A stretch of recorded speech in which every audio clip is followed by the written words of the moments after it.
सभी को नमस्कार। आज आपको अनुवाद करना सिखाएंगे हिंदी से संस्कृत और हिंदी से अंग्रेजी। अनुवाद का भाषा में बहुत महत्व है। एक दूसरे की भाषा को जानने के लिए अनुवाद करना आना आवश्यक है। इसलिए सबसे पहले मैं आपको दो भाषाओं में एक साथ अनुवाद करना सिखा रहा हूँ, हिंदी से संस्कृत और हिंदी से अंग्रेजी। तो सबसे पहले दो चार शब्द लेते हैं संस्कृत के, जैसे पठ यानी होता है पढ़ना। पठ शब्द का अर्थ है पढ़ना। वैसे इंग्लिश में पढ़ना को रीड बोलते हैं। एक दो और ले लेते हैं। गम यानी होता है जाना, और अंग्रेजी में होगा गो यानी जाना। खाद यानी होता है खाना।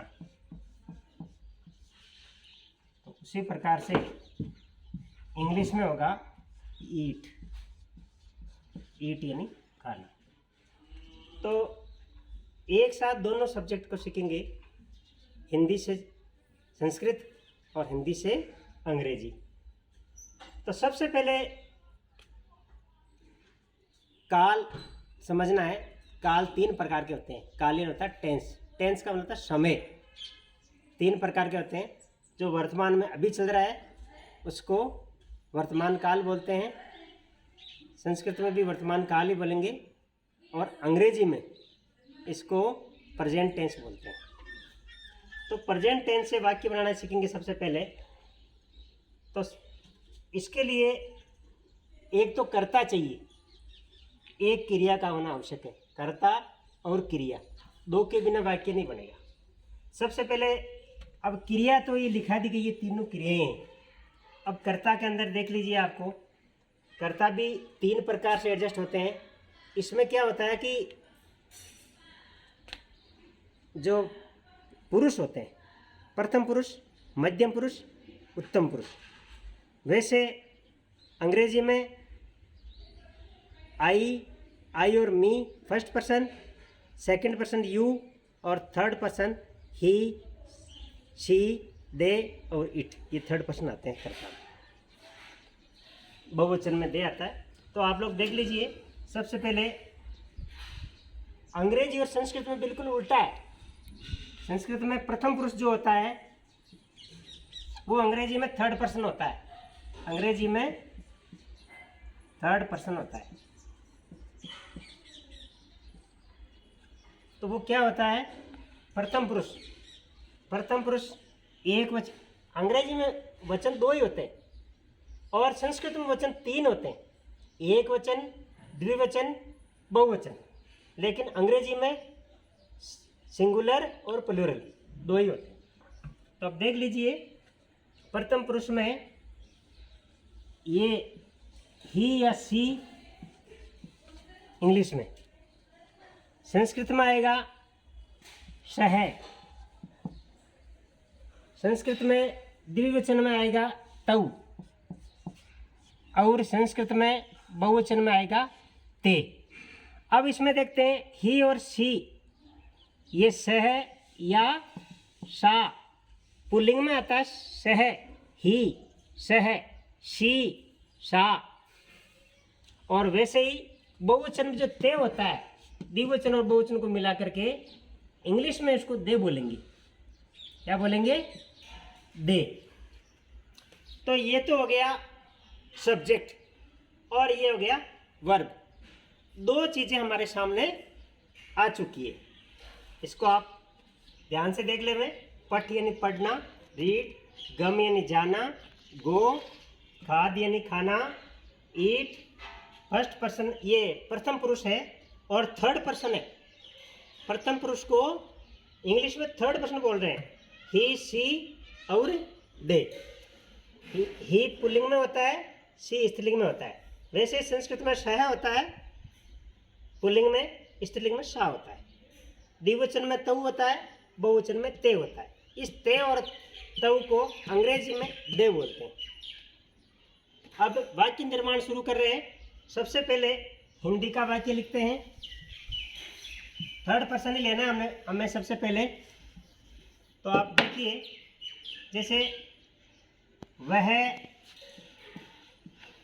पढ़ता है, वह पढ़ता है, तो ये पुल्लिंग है, इसलिए सबसे पहले वह को संस्कृत में सह बोलते हैं।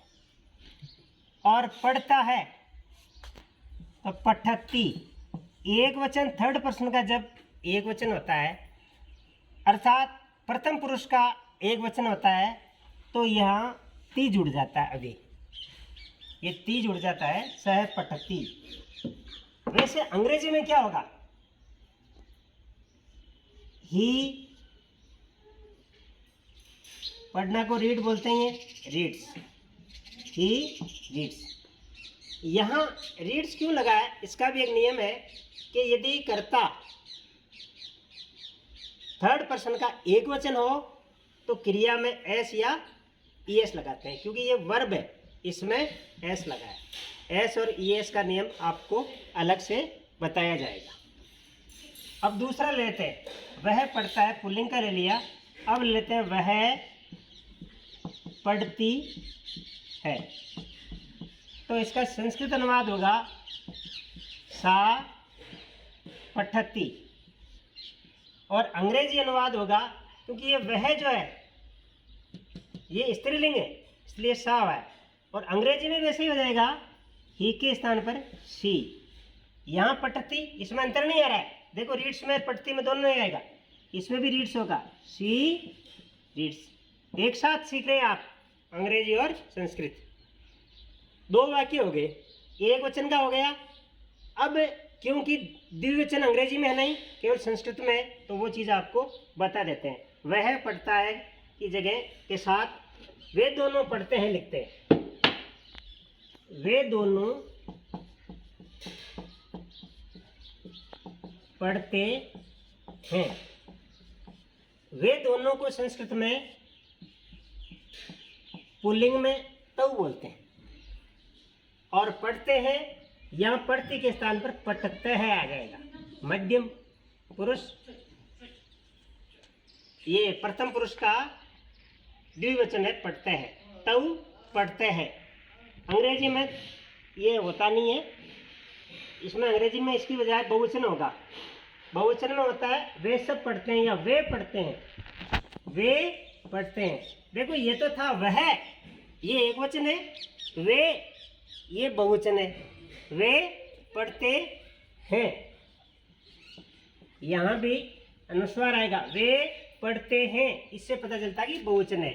यहाँ है, वे पढ़ते हैं, तो इसका संस्कृत अनुवाद होगा ते पठन्ति। और अंग्रेजी अनुवाद होगा दे रीड। यहाँ एस नहीं लगा है, यहाँ इसमें क्रिया में एस नहीं लगा है, क्योंकि ये थर्ड पर्सन का बहुवचन है। दे जो है थर्ड पर्सन का बहुवचन है, इसलिए इसमें एस नहीं लगा है। अब आपको जनरल रूप से बता दूं कि अंग्रेजी में तो इसकी जब पहचान करना होता है तो हिंदी से कैसे करेंगे? ता है, ती है, ते है आते हैं, तो ये प्रेजेंट इंडेफिनिट का वाक्य है। तो ये प्रेजेंट इंडेफिनिट के वाक्य चल रहे हैं और वो थर्ड पर्सन के बताए अभी तक, यानी संस्कृत में प्रथम पुरुष कहलाता है, अंग्रेजी में थर्ड पुरुष कहलाता है। अब अपन चलते हैं मध्यम पुरुष यानी सेकंड पर्सन। अब सेकंड पर्सन सिखाते हैं आपको। सेकंड पर्सन यू होता है, यू एक वचन में भी यू होगा, बहुवचन में यू होगा। जैसे किसी एक व्यक्ति को कहा जाता है तुम खड़े हो, एक जने को कहा जा रहा है मोहन तुम खड़े हो, तो वहां एक वचन है यू। और यदि बहुत सारे व्यक्तियों को संबोधित किया जाता है, ए लड़कों तुम जाओ पानी लेके आओ, तो यहाँ पर बहुवचन है यू। तो कोई आपको पूछे कि यू एक वचन होता है या बहुवचन, तो इसका उत्तर क्या होगा? यू एक वचन भी हो सकता है बहुवचन भी हो सकता है। ये संबोधन करने वाले पे डिपेंड होता है, कहने वाले पे डिपेंड होता है कि वो एक को कह रहा है या अनेक को कह रहा है। जब एक को कह रहा है तो एक वचन है, अनेक लोगों को कह रहा है तो बहुवचन है। ये संबोधित करने वाले पर डिपेंड करता है कि यू एक वचन है या बहुवचन है। तो एक वचन भी हो सकता है, बहुवचन भी हो सकता है।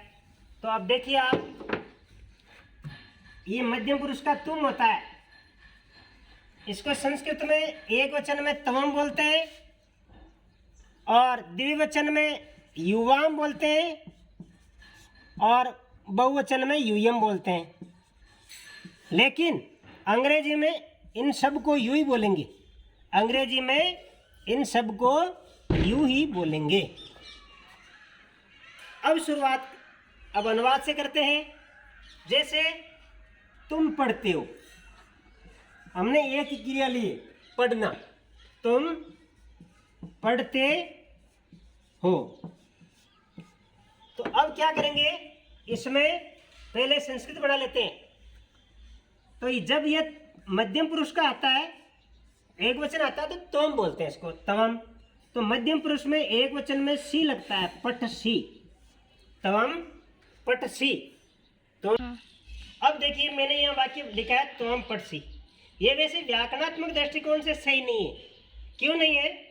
एक संधि आती है, यदि अंत में हलंत वाला ये अनुस्वार वाला है, मैं है, तो इसका अनुस्वार हो जाएगा मैं का।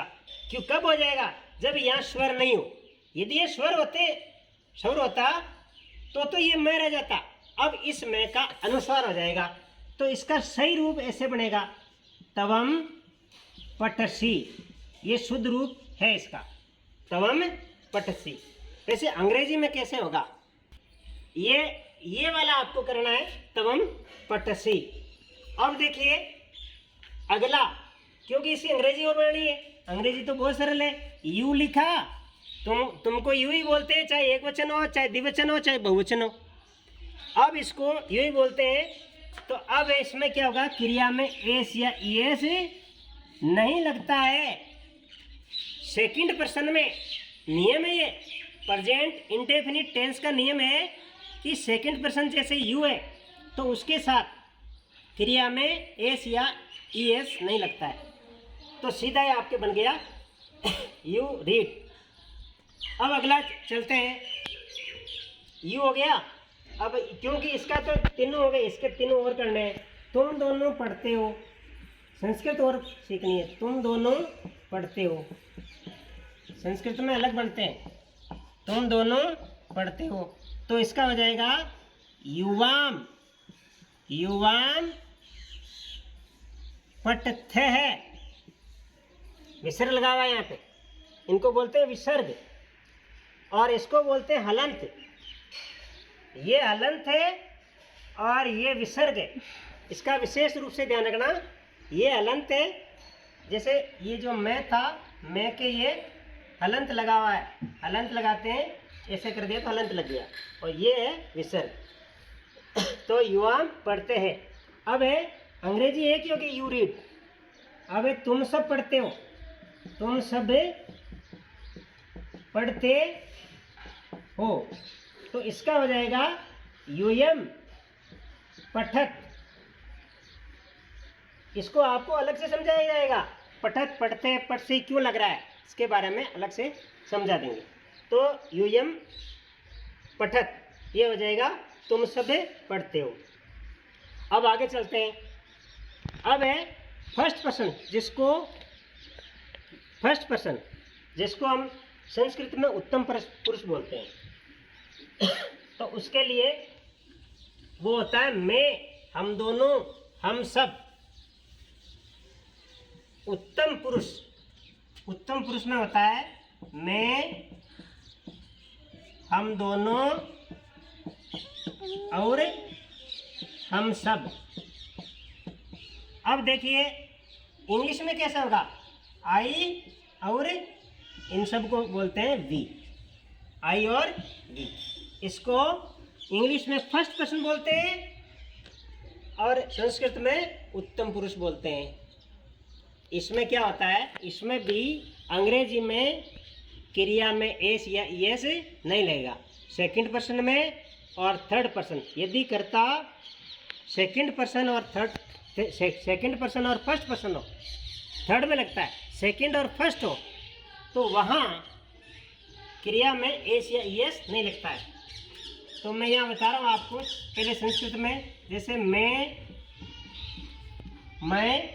पढ़ता हूँ, मैं पढ़ता हूँ, तो अहम, ये अहम हो गया, पठामि, अहम पठामि। प्रथम पुरुष में आ की मात्रा और मी, आमी लगता है, अहम पठामि। द्विवचन में होगा हम दोनों पढ़ते हैं, हम दोनों पढ़ते हैं, तो आवाम पठावह। और बहुवचन में होगा हम सब पढ़ते हैं, इसका होगा वयम पठामः। अब देखिए इसकी अंग्रेजी देखना आप, इसमें कुछ भी नहीं है, उसमें यू रीड था तो इसमें आई रीड हो जाएगा, आई रीड। क्रिया में एस या यस नहीं लगेगा, आई रीड। और बहुवचन में होगा वी रीड, वी रीड। मैं पढ़ता हूँ, हम सब पढ़ते हैं या हम पढ़ते हैं। ये हो गया आज आपके प्रेजेंट इंडेफिनिट टेंस, और इसको बोलते हैं वर्तमान काल का संस्कृत का। तो इसमें थोड़ा सा संस्कृत में और सीखना पड़ेगा, आपके अंग्रेजी और भी आगे होगी। थोड़ी सी सारणी से और समझा देता हूँ इसी चीज़ को वापस। आप लोग देखिए हमने कैसे सीखा था, उसको सारणी से सीखना है आपको। सारणी किसकी सीखनी है, पहले तो पर्सन की। अंग्रेजी में देख रही है, इसमें क्योंकि मैं थर्ड पर्सन पहले बता रहा हूँ संस्कृत के हिसाब से, तो इसमें थर्ड पर्सन में होता है ई सी एक वचन में, दे बहुवचन में, और सेकंड पर्सन में यू होता है, और थर्ड पर्सन में आई, और फर्स्ट पर्सन करना है, फर्स्ट पर्सन में होता है आई और वी। ये थर्ड पर्सन नहीं है, थर्ड पर्सन तो ये हो गया। अब फर्स्ट पर्सन में आई और वी।